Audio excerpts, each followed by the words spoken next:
اور تبلیغ کی ایک بڑی خاصیت کیا ہے، اس میں فرقواریت نہیں ہے، فرقواریت لیس.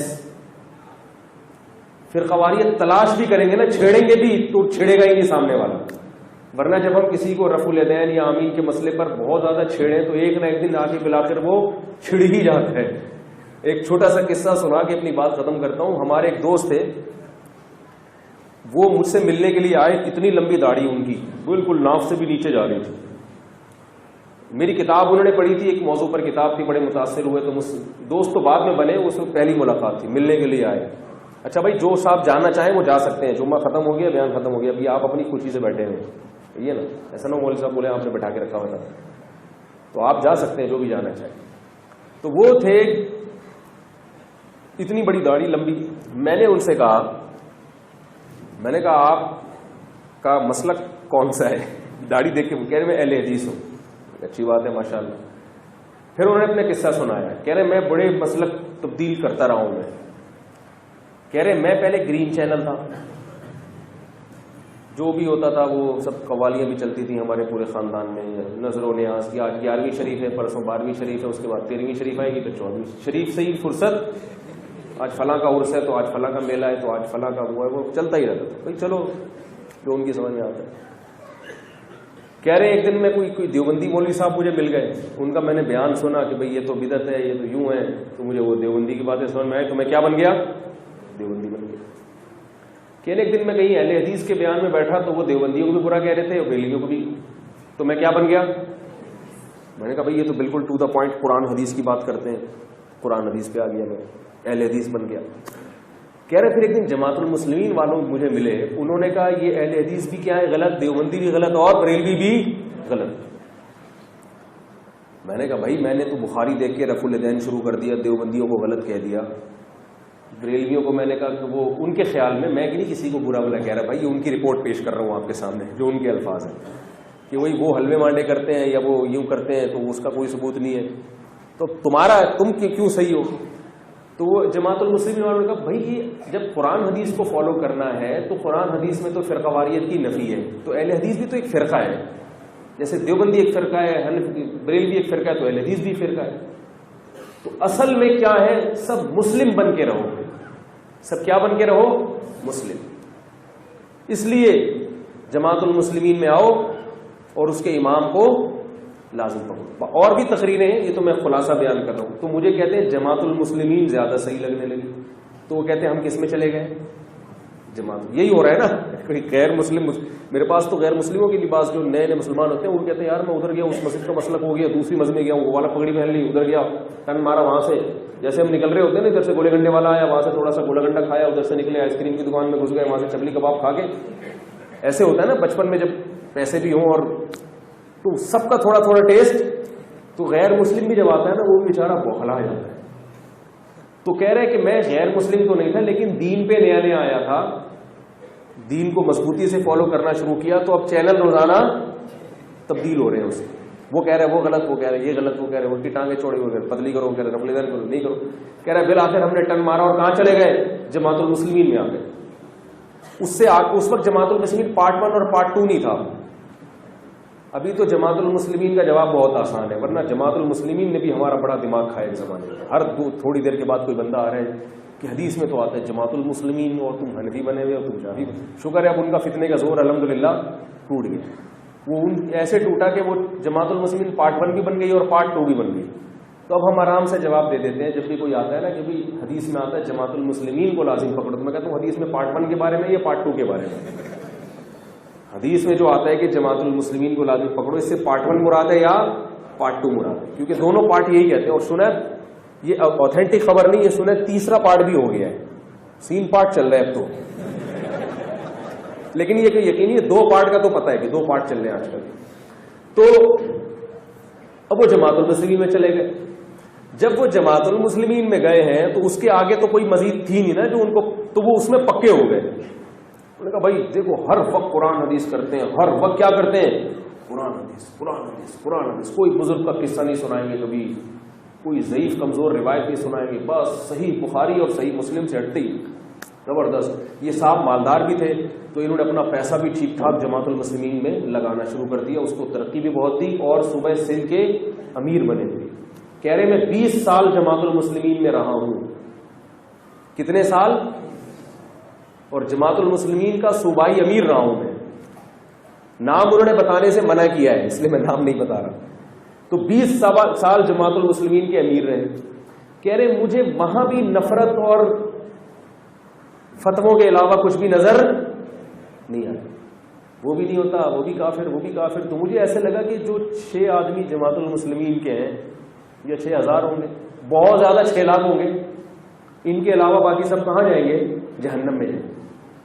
کہہ رہے میرا پھر ضمیر نے مجھے ملامت کرنا. پھر میں نے کہا, کہتے میں نے جماعت المسلمین میں ایک اور چیز دیکھی کہ یہ لوگ امام ابو حنیفہ کی تقلید کو تو بدعت کہتے ہیں, لیکن اپنے امام کی ایسی تقلید کرتے ہیں کہ امام حنیفہ کی تقلید حنفی بھی ایسے نہیں کرتے ہوں گے. سمجھ رہے بات؟ اپنے امام کی ایسی تقلید کریں گے, وہ دن کو رات کہہ دے, رات کو دن کہہ دے, بس سوائے 2-4 چیزوں میں, باقی ہر آدمی ایسی تقلید کر رہے ہیں. تو کہہ رہے کہ مجھے پھر جو ہے نا وہ بھی عجیب سا لگنے لگا. اب یہ تو اللہ نے ان کی مدد کی, ورنہ ایسے موقع پہ انسان اسلام کو چھوڑ دیتا ہے. اللہ نے مدد کی. کہتے ہمارے محلے میں تبلیغ والے آئے ہوئے تھے. میں نے کہا جہاں اتنے ذائقے چکھے ہیں, جہاں اتنے ٹیسٹ چکھے ہیں, ایک ٹرائی اور کر کے دیکھو. بھائی قیامت میں اللہ کو تو بتا دیں گے, اللہ میں کیا کر سکتا ہوں. کہہ رہے ہم نے ایک ٹرائی ماری. اب ان کا اپنا واقعہ کہہ رہے کہ میں نے جب 3 دن گزارے تو میرا خیال یہ تھا کہ یہ لوگ تو حنفی ہیں, یہ تو رفع الیدین نہیں کرتے. میں جب رفع الیدین کروں گا تو مجھے بولیں گے یہ کیا کر رہا ہے بھائی, مجھے ٹوکیں گے.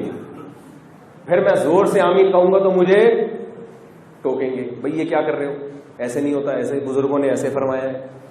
تو کہہ رہے 3 دن گزر گئے مجھے, کیونکہ اب تک کہیں جس کے ساتھ بھی یہ ملے تھے نا, کوئی ایسا بندہ ان کو ملا نہیں تھا جنہوں نے ٹوکا نہ ہو ان کو.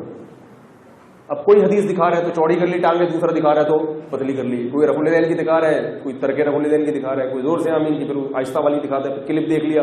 عجیب بوکلاٹ میں ساری زندگی گزر. اور جو دکھاتا ہے نا وہ کہتے یہی ہے, باقی سب کیا ہے, وہ سب غلط. کہہ رہے 3 دن میں نے گزارے تو کوئی کچھ بول ہی نہیں تھا. ان کی باتیں ہی کہہ رہے الگ ہو رہی ہیں. وہ سب یہ کہہ رہے بھائی کسی طرح محنت کرو, ہم سب 100% کیا بن جائیں, نمازی بن جائیں, نماز پہ آ جائیں سب لوگ. کیا خیال ہے؟ اللہ اس کے رسول صلی اللہ علیہ وسلم کے احکامات پہ آ جائیں, برائیوں کو چھوڑ دیں, یہ دین ساری دنیا میں آ جائے, اس کے لیے. تو وہ جوڑ ہو رہا ہے ان کا. کوئی نیگیٹو بات, ایک آدمی نے 30 سال نیگیٹو باتیں سنی ہو, وہ 3 دن کسی تنظیم کے ساتھ گزارے اور اس کو کوئی نیگیٹو بات نہ ملے تو بڑا تعجب ہوتا ہے اس کو. ہے بھی سارے مولوی, حیرت کی بات ہے بھی سب گاڑیوں والے, اور فتویٰ بھی نہیں لگا رہے. تو کہتے ہیں کہ پھر میں نے چلے کا ارادہ کیا. ان کا خیال ہوگا چلا لگاؤں گا تو پکڑیں گے, کیونکہ شروع میں یہ ہوتا ہے نا کہ اب 3 دن ذرا پکا ہونے دو اس کو, ایک دفعہ آ جائے تو پھر ایک دم سے گردن دبوچیں گے اس کی. کیا کر رہا ہے بھائی تو, کیا کر رہا ہے, یہ نماز کیسے پڑھ رہا ہے, یہ ٹانگیں اتنی چوڑی کیوں کی, زور سے آمین کیوں کہہ رہا ہے بھائی, یہ داڑھی اتنی کیوں بڑھائی ہے تو نے. تو کہہ رہے ہیں کہ میں نے پھر چلا لگایا. کہہ رہے پورے 40 دن گزر گئے, کسی نے ایک اعتراض. کہہ رہے مجھے پتا چلا بھائی ان کے تو مسائل ہی کچھ اور ہیں, ان کو اس سے غرض ہی نہیں ہے کہ یوں کرتے ہو, ان کو اس سے غرض ہے کہ نماز پڑھتا ہے کہ نہیں پڑھتا. بہت مشکل ہے سمجھانا.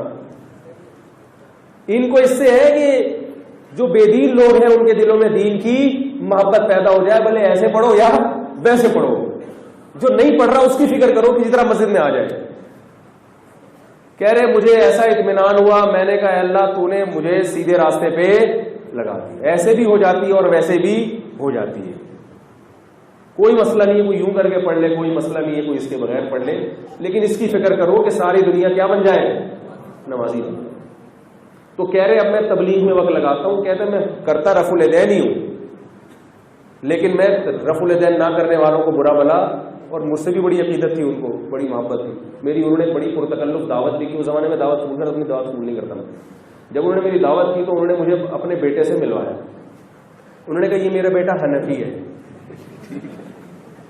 اور میں اس کو کبھی بھی نہیں چھیڑتا کہ تو اہل حدیث ہو جا, اور میں اہل حدیث ہوں, یہ مجھے کبھی نہیں چھیڑتا تو کہ تو کیا بن جا. کہہ رہے یہ چلہ لگا کر آیا, یہ حنفی بن گیا, رفع الدین چھوڑ دیا. میں نے کہا چلو یار یہ بھی ٹھیک ہے, یہ بھی صدیوں سے چلا آ رہا ہے, سب سیٹ ہے. تو مجھے بتا رہے تھے وقت, کہہ رہے یہ دیکھو یہ حنفی ہے. ایک ہی گھر میں ٹانگیں چوڑی بھی ہو رہی ہیں اور پتلی بھی ہو رہی ہیں, اور جھگڑا نہیں ہو رہا. ہمارے یہاں ایک محلے میں اگر ٹانگیں چوڑی کرنے والا اور دوسرے محلے میں پتلی کرنے والا, دوسرے ملک میں, وہاں سے گالیاں بھیجے گا یوٹیوب پہ لکھ کے, فیس بک پہ. پتا چل جائے نا, امریکہ میں ایک آدمی ہے جو زور سے آمین کہتا ہے, یہاں ممبر پہ اس کے خلاف تقریر ہوگی اور فیس بک کے ذریعے, واٹس ایپ کے ذریعے اس تک گالی ہماری پہنچ جائے گی, اور وہاں سے پارسل فوراً واپس آئے گا. ذرا بھی لیٹ نہیں ہوگا, وہ فوراً وہاں سے شاپر میں ڈال کے وہ والی گالی بھی اور دو چار اور بھی.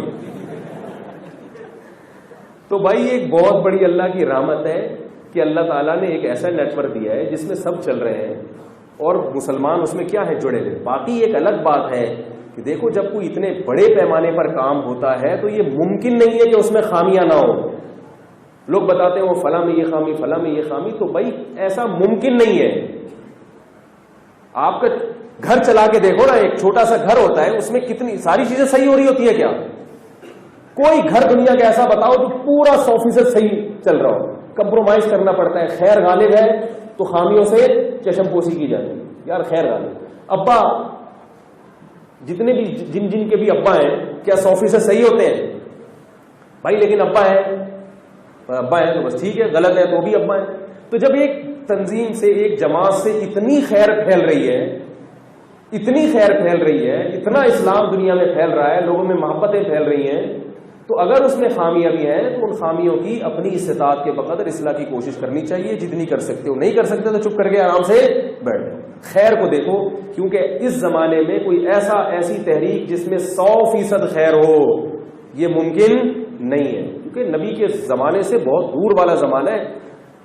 ہم کوئی نبی کے صحبت یافتہ تھوڑی ہیں, بہت 1400 سال گزر گئے نبی کے دور. تو جو ہے some thing is better than nothing کے فارمولے پر عمل ہو. آئی بات سمجھ میں؟ تو اللہ تعالیٰ ہم سب کو عمل کی توفیق عطا فرمائے. اس لیے تھوڑا تھوڑا حصہ اپنا اجتماع میں ضرور ڈالیں. جو حضرات وقت لگا سکتے ہیں وہ وقت بھی لگائیں, چلے کے لیے 4 مہینے کے لیے, اور ساتھ ساتھ اہل اللہ سے اصلاحی تعلق پر بھی زور دیں. تبلیغ کا الگ نوعیت کا فائدہ ہے, بزرگوں سے اصلاحی تعلق کا الگ نوعیت کا فائدہ. دونوں فائدے انسان کو حاصل کرنے چاہیے. تبلیغ کا فائدہ عمومی ہے, کسی عالم سے, کسی بزرگ سے تعلق قائم کرنا اس کا فائدہ خاص ہوتا ہے. دونوں قسم کے فائدوں کی انسان کو ضرورت ہے. کسی ایک شعبے میں چل کر کسی دوسرے کی کبھی نفی نہ کریں. آئی بات سمجھ میں؟ اگر آپ کسی بھی کام سے جڑے ہوئے ہیں, کسی بھی شعبے سے جڑے ہوئے ہیں, تو دوسرے کی نفی نہ کریں. بولے وہ بھی ٹھیک ہے, یہ بھی ٹھیک ہے, تو اس طرح سے تو کام چلے گا آگے. لیکن اگر ہم سمجھیں کہ یہ والا تو صحیح ہے, اس کے علاوہ سب کیا ہے غلط ہے, تو پھر معاملہ کیا ہو جاتا ہے, خراب ہو جاتا ہے. اللہ تعالیٰ ہم سب کو سمجھنے کی, عمل کی توفیق عطا فرمائے. الحمدللہ.